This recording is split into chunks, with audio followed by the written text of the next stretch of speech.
지난주에 한국 뉴스 보셨는지 모르겠습니다. 대한민국 대통령이 UAE를 국빈 방문했다는 뉴스가 있었어요.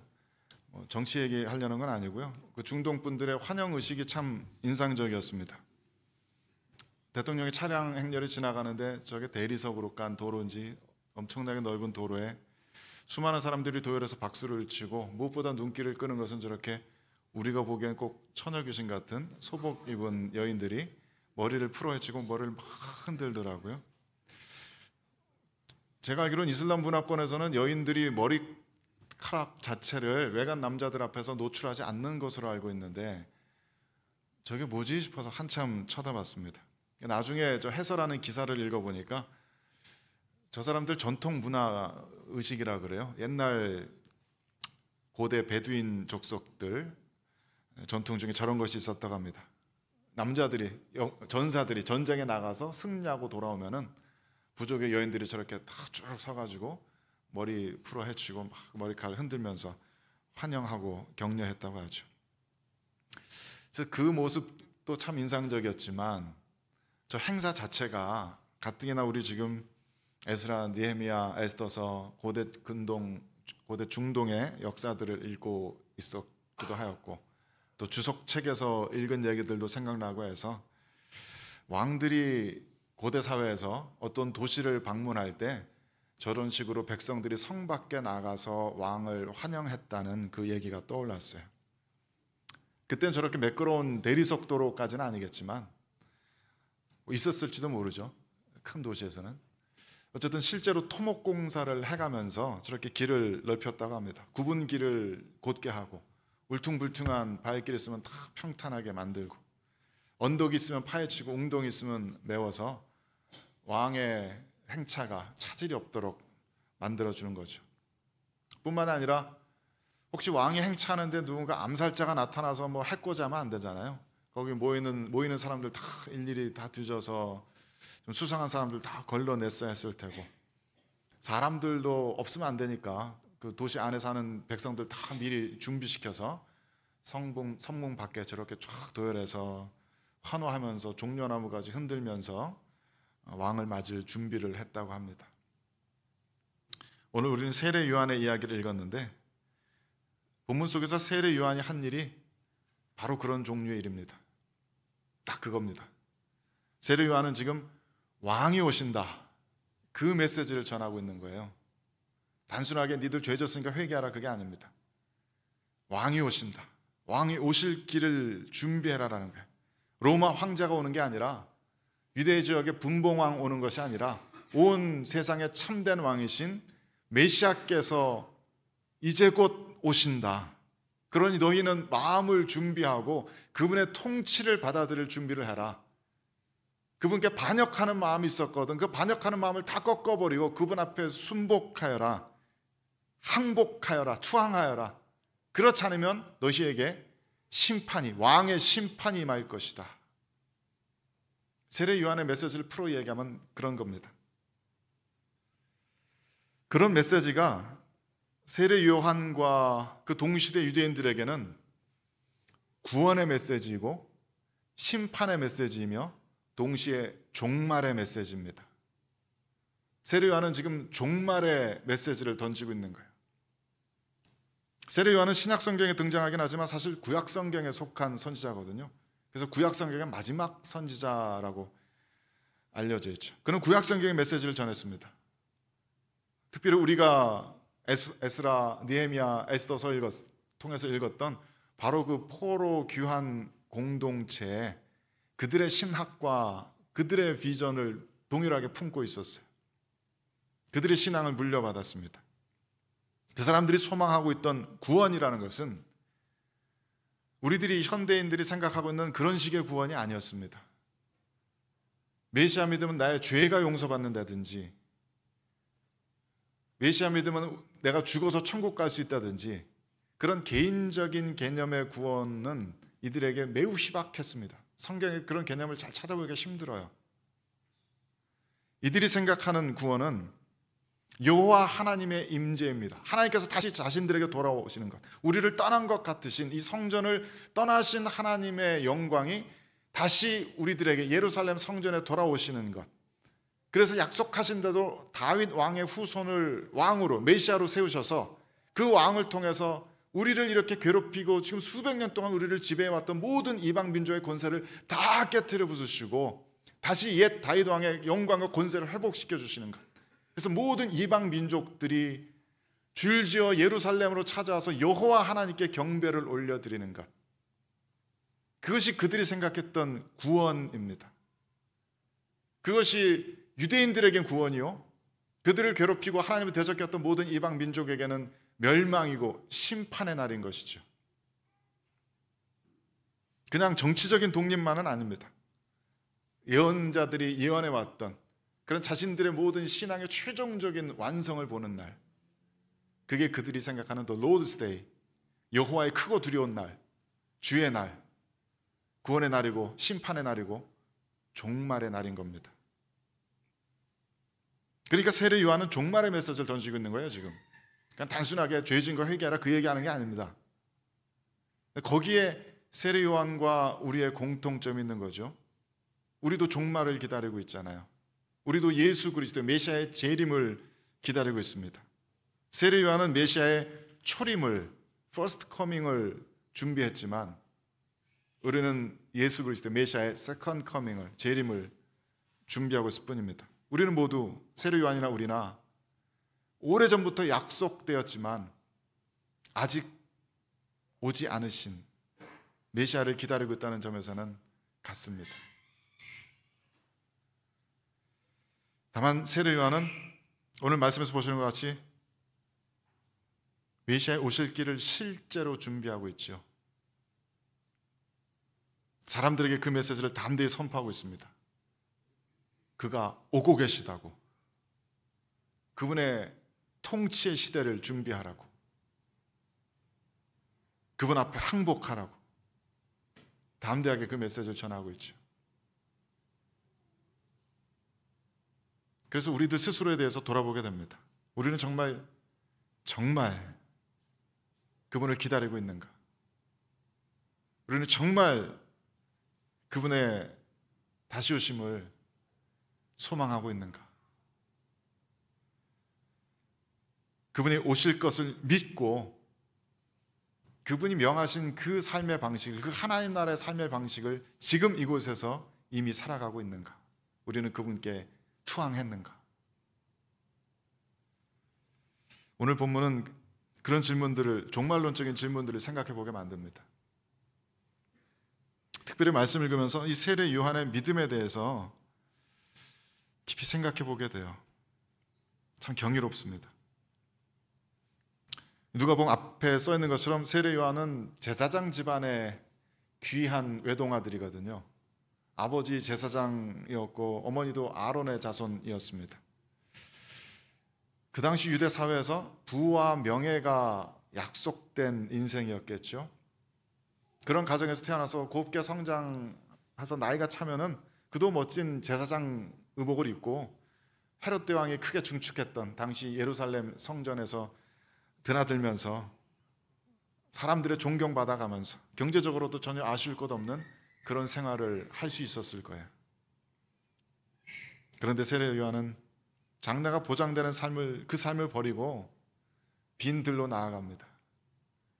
자세하게 쓰고 있지는 않지만 아이가 자라며 심령이 강해지며 이스라엘에게 나타나는 날까지 빈들에 있으니라. He lived in the desert. 도대체 몇 살부터 살았던 것일까? 그 빈들에서 무엇을 했을까? 여긴 시대적 배경에 대한 설명이 좀 필요합니다. 오늘 읽은 1절 말씀 다시 보시면요, 많은 우리가 잘 모르는 본디오 빌라도에는 잘 익숙하지 않은 이름들이 잔뜩 써 있죠. 이거는 그냥 당시의 역사적 상황이 이렇다, 분명하게 이때가 뭐 AD 28년, 29년 즈음이었다, 그 얘기하고 있는 게 아니고요. 이 이름을 아는 사람들이 보면은 그 시대가 정말 영적으로 암담한 시대였구나 라고 하는 것을 느끼게 해주는 이름들입니다. 당시 로마 황제 디베료는 잔혹하기로 이름 높은 로마의 황제였어요. 특히 말년에는 피해 망상증에 시달렸다고 하죠. 그래서 자기를 조금이라도 반대하는 이들은 가차없이 다 죽여버렸답니다. 본디오 빌라도도 우리들에게 잘 알려져 있지는 않지만은 유대 지역의 총독으로서 굉장히 폭력적인 잔혹한 정치가였습니다. 한때 유대 지역의 총독으로 임명받은 다음에 로마 황제의 상징물인 그 독수리 깃발 있잖아요. 그거를 성전에다 걸어 놓았어요. 유대인들 입장에서는 기함을 할 노릇입니다. 멸망에 가증한 것이 성전에 섰다고, 거룩한 곳에 섰다고 사람들이 생각할 정도였습니다. 그래서 유대인들이 그거 들고 일어나니까 본디오 빌라도는 그 사람들을 다 학살해 버렸습니다. 그 당시 유대 지역은 저 총독의 관할 아래에 여러 이렇게 땅으로 나눠 가지고 헤롯 대왕의 아들들, 예수님 아기 때 아기들 다 죽이라고 명했던 그 헤롯 대왕의 아들들이 저렇게 분봉왕으로 나누어서 다스리고 있었습니다. 여러분 그거 아십니까? 헤롯 대왕은 핏줄이 에돔 족속 출신입니다. 그러니까 기가 막힌 일이죠. 하나님께서 주신 그 약속의 땅을 에돔 족속 사람들이 그 땅을 갈기갈기 찢어서 저렇게 다스리고 있는 거예요. 유대인들이 저 이름들 보면 기가 막힐 노릇입니다. 2절에는 대제사장들 이름을 열거하고 있죠. 안나스와 가야바 대제사장이 두 사람이랍니다. 대제사장은 원래 1년에 한 명이거든요. 그것부터 이상한 거예요. 이들의 유대교 시스템이 굉장히 망가져 있는 겁니다. 역사적 기록을 보면은 저 사람들은 로마 정치 권력과 굉장히 밀접하게 결탁되어 있던 사람들입니다. 쉽게 말하자면은 로마 제국 정부에게 잘 보여서 대제사장 자리를 산 사람들입니다. 이 사람들이 성전에서 성전세 받기 시작했고요. 희생 제물을 파는 그 성전 뜰에서 희생 제물 팔도록 장사치들 들여놨고요. 이 사람들이 거기서 환전소 운영해서 예수님께서 상 뒤엎으신 그 환전소 운영해서 성전을 그야말로 장사하는 집으로 만든 장본인들입니다. 종교 지도자들의 타락이 극심했던 때예요. 저 제사장 무리들, 사두개인들 이런 사람들은 이렇게 제사장직을 돈으로 사고 팔면서 종교를 상업화하고 성전을 더럽히고 있었고요. 바리새파 사람들은 잘 아시는 대로 자기들 스스로의 규례들을 만들어서 가뜩이나 힘든 이스라엘 백성들의 삶에 더 무거운 율법의 짐들을 얹어 누었죠. 그러니 정치 지도자들이, 종교 지도자들이 이러니 일반 백성들의 삶이 얼마나 힘들었겠어요. 당시 인구의 약 80%가, 어떤 학자는 70%, 어떤 학자는 90%까지 얘기하는데 그 수많은 인구들이 그날 하루 먹을 것을 걱정해야만 하는 극심한 절대적 빈곤층이었습니다. 물론 부자들은, 기득권층은 어마어마한 부자들이었고요. 일반 백성들은 그날 하루 일을 못하면은 온 가족이 굶어야 되는 그런 삶을 살고 있었습니다. 기근이 오면은 많은 사람들이 실제로 굶어 죽었어요. 오늘 본문에서 나오는 것 같이 로마 군인들은, 그리고 헤롯 대왕의 군인, 헤롯 왕 분봉왕의 군인들은 힘없는 백성들에게 지들 마음대로 폭력을 행사했습니다. 지들 내키는 대로 때리고 돈을 갈취했습니다. 부녀자들을 강간했습니다. 자기 마음에 들지 않는 사람들이 있으면 거짓으로 모함하고 고발해가지고 붙잡아둔 다음에 돈을 줘야 풀어줬습니다. 세리들도 잘 아시는 것처럼 로마 정부가 정한 세금이 있는데 그래서 거둘 수 있는 권한을 받아가지고 자기들 마음대로 금액을 거둔 다음에 남는 것은 전부 다 자기들이 가졌죠. 사실상 백성들의 삶을 파괴하는 실질적인 경제적인 억압자 중에 하나가 세리들이었습니다. 그러니까 이들의 세상은 broken world, 깨어진 세상이었어요. 이들의 사회는 깨어져 있었습니다. 고장나 있었습니다. 이들에겐 정말 하나님의 구원이 필요했어요. 정말로 여호와 하나님께서 다시 이 땅에 오셔서 이 땅에 가득한 모든 죄와 사망의 권세를 깨트리시고 하나님의 공의를 회복시켜 주시는 그 구원이 정말로 간절히 필요한 시대였습니다. 그래서 이 당시 유독 종말론적인 묵시록적인 그런 문헌들이 폭발적으로 쏟아져 나옵니다. 거짓 그리스도들도 굉장히 많이 나오고요. 어떤 사람들은 이런 세상의 타락에, 또 영적인 타락의 환멸을 느끼고 세상을 저버리고 아예 광야로 나가 버렸습니다. 광야에 있는 그 동굴들에 들어가서 공동체 생활하면서 하나님의 말씀에 골몰하면서 기도 생활을 골몰하면서 철저하게 금욕적인 생활하면서 메시아 오시기를, 우리들에게 구원의 날에, 심판의 날에, 그 종말의 날이 속히 오시기만을 간절히 기도하고 있었습니다. 세례 요한도 그런 사람들 중에 하나였을 거라고 추측이 돼요. 그도 광야에 틀어박혀서 하나님의 말씀을 깊이 읽고 묵상했습니다. 그리고 이사야 선지자의 이 말씀이 그의 영혼을 사로잡았죠. 선지자 이사야 책에 쓴 바 광야에서 외치는 자의 소리가 있어 이르되 너희는 주의 길을 준비하라. 그의 오실 길을 곧게 하라. 그는 이 말씀을 그냥 오래된 종교적 경전 속의 말씀으로 읽지 않았어요. 그는 이 말씀을 지금 나에게 말씀하시는 하나님의 음성으로 받았습니다.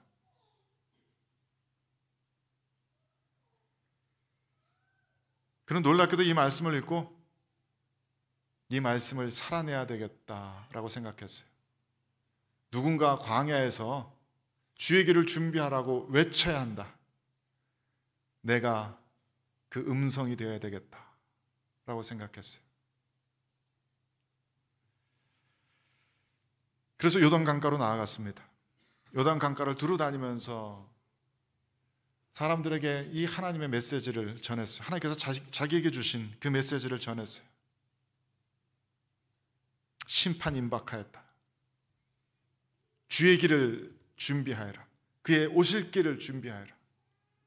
세례 요한의 입장에서는 이 선지자의 말이 한 700여 년 전에 쓰여진 말씀이거든요.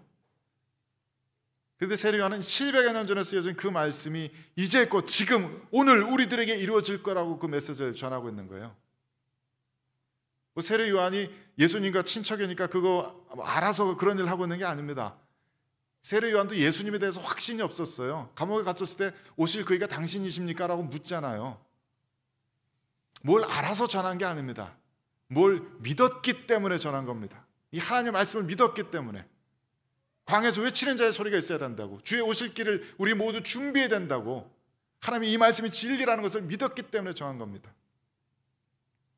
실제로 그 다음에 바로 무슨 일들이 펼쳐질지 이 사람은 알 수가 없었겠죠. 자기가 감옥에 갇혀서 목이 달아날지 누가 알았겠어요. 이들이 생각하는, 세례 요한과 그 동시대 모든 유대인들이 생각하는 그 종말은, 그 구원은, 그 심판은 여호와 하나님이 구름 타고 세상에 오셔서, 혹은 그분의 메시아 인자가 구름 타고 오셔서 엄청난 권세를 발휘하면서 모든 이방 민족을 깨트리시는 그러한 그림이었을 거예요. 그런 일은 일어나지 않았잖아요.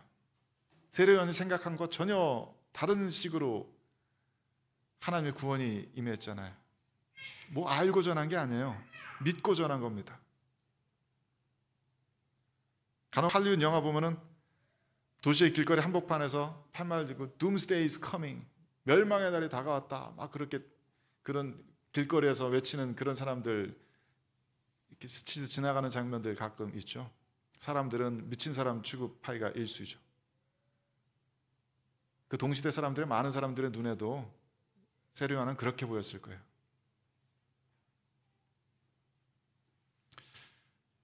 도대체 어디서 그런 믿음이 나왔을까?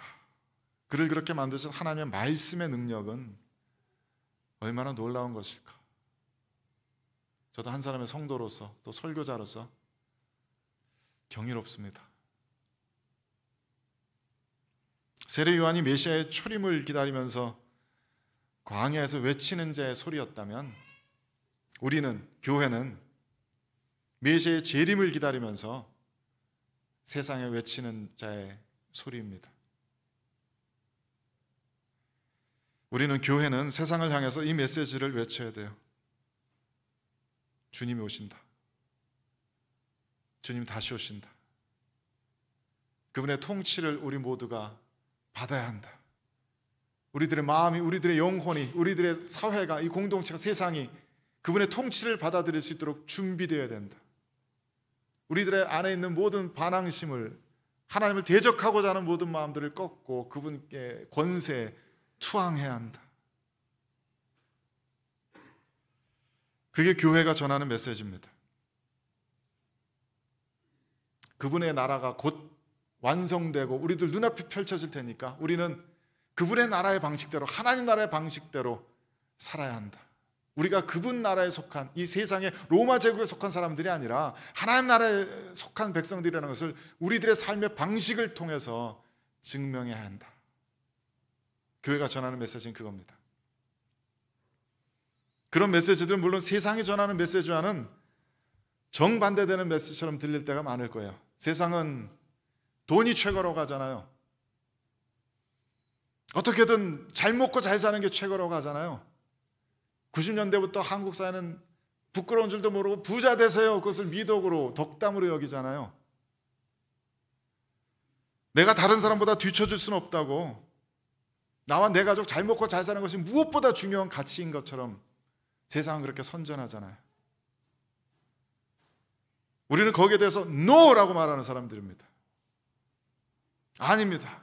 우리에게는 그보다 더 중요한 가치가 있습니다. 우리는 이 세상에 속한 사람들이 아니라, 돈의 신에 종속된 사람들이 아니라 우리는 하나님의 백성들입니다. 우리들에게는 하나님 나라의 삶의 원칙들이 있습니다. 우리들은 우리들에게 있는 두 벌 옷을 나누는 사람들이고 우리에게 있는 빵을 나누는 사람들입니다. 우리는 관대하게 베풀며 서로를 섬기며 살아가는 사람들입니다. 그것이 하나님 나라의 삶의 방식입니다라고 우리들의 온 삶으로 증거해야 되는 거예요. 세상 사람들은 세리들처럼, 군인들처럼 당신들에게 주어진 특권을 마음껏 사용하라고 하죠. 사람들은 정말로 자신들에게 주어진 특권을 굉장히 폭력적인 방식으로 사용합니다. 그 권세들을 이용해서 내 스스로의 유익을 추구하고 그것 때문에 다른 사람들 조금 피해보더라도 할 수 없다고 생각들을 합니다. 다른 사람들을 모함하고 거짓으로 고발하고 하는 것도 서슴지 않고 심지어 폭력적인 죄악까지도 서슴지 않고 저지르기가 일쑤입니다. 사실 우리는 세상의 그런 가치관에 대해서 NO라고 이야기합니다. 오히려 우리는 우리들의 왕 되신 예수 그리스도처럼 우리들에게 주어진 모든 권세들을 굉장히 두렵게 여기며 그것들을 기꺼이 포기하고 다른 사람들에게 나누어주며 다른 사람들을 위해서 사용하기로 결심하고 살아가는 사람들입니다. 예수님처럼 스스로 낮은 자리로 내려가는 사람들입니다.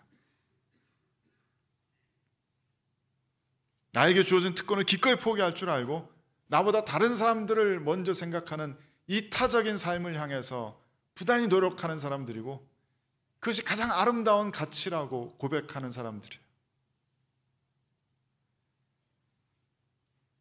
우리는 주 예수께서 다시 오실 줄을 믿기 때문입니다.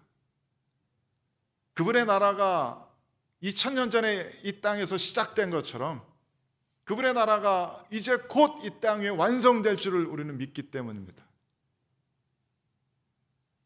그분의 재림의 날이 오면 이 세상에 가득했던 죄와 악을 모두 다 심판하시고 그때까지 믿음을 지키면서 하나님 나라의 백성으로 살았던 모든 이들을 칭찬하실 겁니다. 그들을 알아주실 겁니다. 큰 기쁨과 영광 가운데 그들을 받아주실 것입니다. 수고했다 착한 나의 종들아, 너희들이 나의 백성들이다라고 우리를 품어주실 거예요. 우린 그날을 믿기 때문에 이 세상에 속한 사람들처럼 사는 것이 아니라 하나님 나라의 가치를 추구하면서 살아갑니다.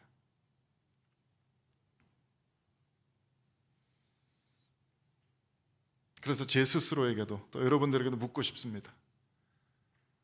여러분들에게는 예수 그리스도의 초림이 있었습니까? 예수님께서 여러분들의 마음속에 영혼 안에 왕으로 오셨습니까? 그분의 다스리심을 받고 계십니까? 그분이 명하신 그런 삶을 살아가고 최소한 살아가려고 노력하고 계십니까? 만일 그렇지 않다면 그분의 왕 되신 권세 앞에 항복하시기 바랍니다. 투항하시기 바랍니다. 복종하시기 바랍니다. 그분의 다스리심을 받을 때에만 우리는 진정한 평강과 안식을 누릴 수 있기 때문입니다. 이미 그리스도를 왕으로 받아들이신 분들은 그분의 재림을 준비하셔야 합니다. 그분은 다시 오십니다.